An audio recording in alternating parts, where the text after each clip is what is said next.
Here is a story from Mark 11, verses 15 through 19. Jesus was with his disciples, and they were traveling around together.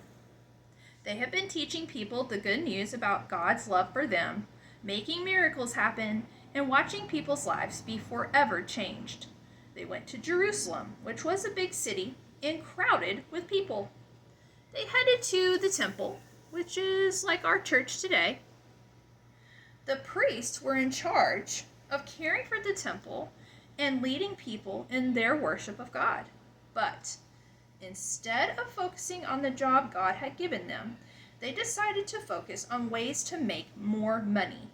They turned the courtyard in front of the temple, which was supposed to be a space set aside for Gentiles to worship, into a marketplace.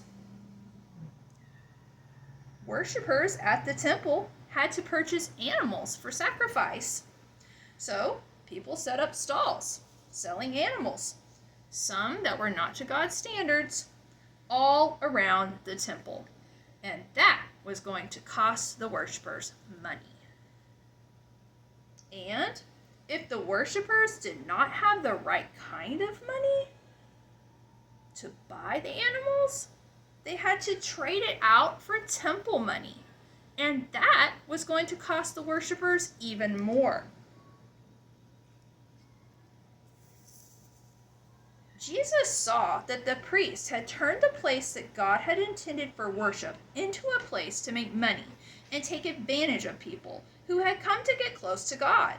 The priests had put their desire for money and power ahead of their desire to bring people closer to God, which was the job God had commanded them to do. Jesus knew this was not what God had wanted for his temple. He got to work to restore the courtyard to a place of worship. He flipped over the tables.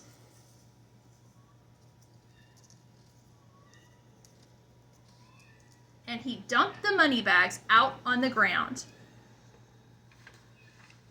He drove the people selling animals in the courtyard out of the temple court. Then he turned to the priests and said, "It is written that my house shall be called a house of prayer, but you have made it into a gathering place of thieves." When the priests heard this, instead of being convicted in their hearts of their wrongdoing, they began to discuss among themselves how they might destroy him. But they were afraid of him because all the people marveled at his teaching.